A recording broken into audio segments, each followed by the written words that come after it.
Literature is widely used in scientific research. Literary sources are sacred for establishing a conclusion that leads to scientific consensus. In the art world, things are little more complicated. Most works of art are subject to interpretation.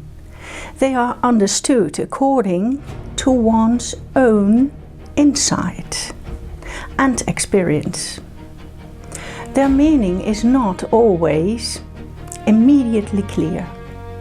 What a painter puts on canvas remains a mystery unless the painter himself adds a full meaning to a painting, but often it is left to the imagination. In the Fin de Siècle, that imagination became more important when symbolism and synthetism spread among an ever-growing group of painters in France. For Paul Gauguin, it was a sublime way to process his experiences and feelings through symbols and metaphors. Today, the arts-based research system is used to process perceptions, experiences, and other impacts through artistic expressions that have similarities with symbolism and synthetism. And here, too, only the creator, the artist, knows what is meant by the work when it is finished. Thanks to many of Paul Gauguin's writings, some of this can be untangled if we start from the same hypothesis that I expressed in a previous episode, namely, Vincent van Gogh's ear was cut off by Paul Gauguin with his fencing weapon. There are several research systems for translating visual language and cracking hidden codes. In Gauguin's case, this is because he also makes use of literature and allegory. This also applies to Vincent van Gogh.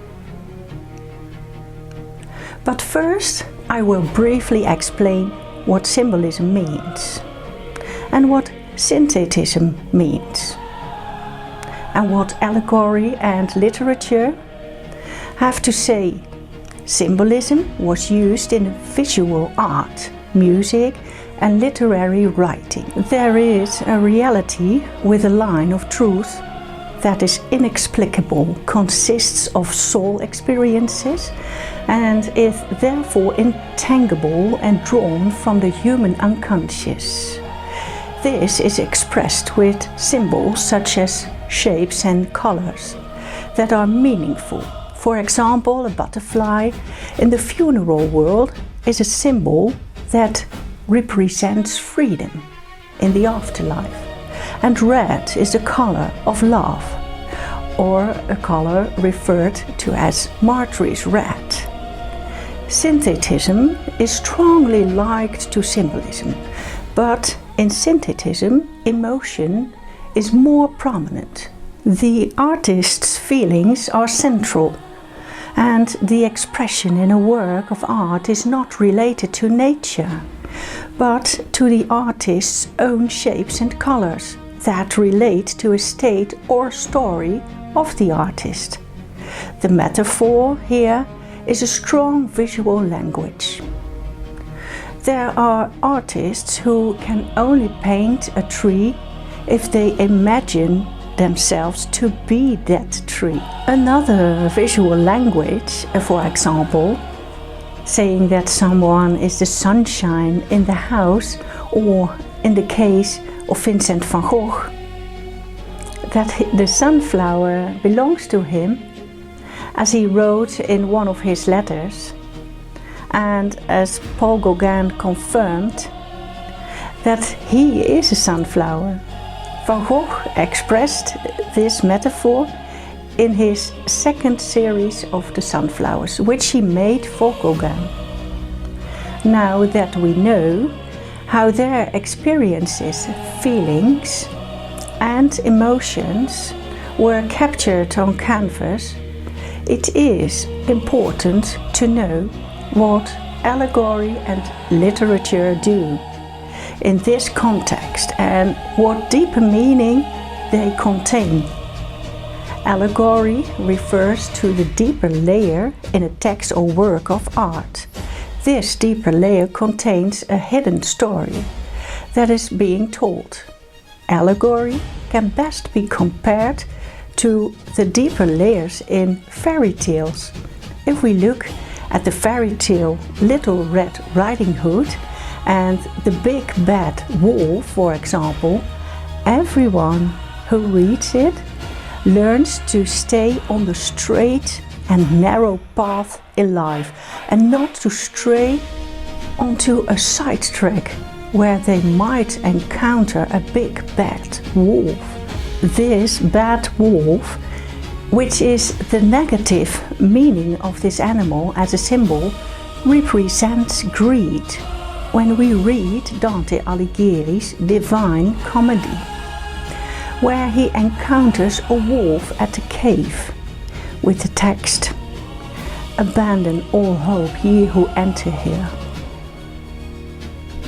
Most painters of the Fin de Siècle were familiar with this writing, as this development was part of Symbolism and Synthetism. Moreover, art critic Albert Aurier wrote about Dante Alighieri, and Vincent van Gogh and Paul Gauguin were also familiar with this Italian poet. We too can see him every day on the Italian €2 coin. Dante Alighieri is the pride of Italy. In short, when fairy tales were read to you in the past, you were giving a lot of allegorical wisdom for life, because every fairy tale has a deeper meaning that is important in a human life. It is this allegory which is also hidden in literature that Paul Gauguin and Vincent van Gogh used as inspiration for their paintings. What happened in the Yellow House in Arles, Saint-Rémy-de-Provence in France, had a huge impact on their lives, and they could not speak freely about it. It was a good way to tell their story through their brushes and pencils, which they did frequently. Their paintings and drawings are full of symbols, metaphors, colors and shapes. It was their code language. It was a way of communication, as a way of processing their trauma, a word that did not even exist at that time. And it did not happen just once, but countless times in multiple drawings and paintings. Pattern recognition then arises, which can be seen as the analytical heart of a detective investigation system. I discovered this pattern recognition in works of art at Vincent van Gogh, Paul Gauguin, and other paintings well into the 20th century. I have always made study sketches because I wanted to see enlarged details that I could link to sources, facts, circumstances and published texts by artists or other researchers. I have purchased dozens of reproductions of various paintings for my research. I edited my study sketches graphically, and since 2022 many NFTs have been created as the Non-Fungible Tokens in my own blockchain that can be viewed on OpenSea.io. But without explanation, this means little. It is very interesting and important to tell the whole story. Before the argument took place in the Yellow House, Paul Gauguin had made a painting that Vincent van Gogh was not very happy with. It was the cause of a first dispute in early December 1888, which escalated on the Sunday evening of 23 December 1888, when Van Gogh lost a large part of his left ear. I will explain which painting this is in the next episode. So stay tuned. Thank you for watching and see you next time.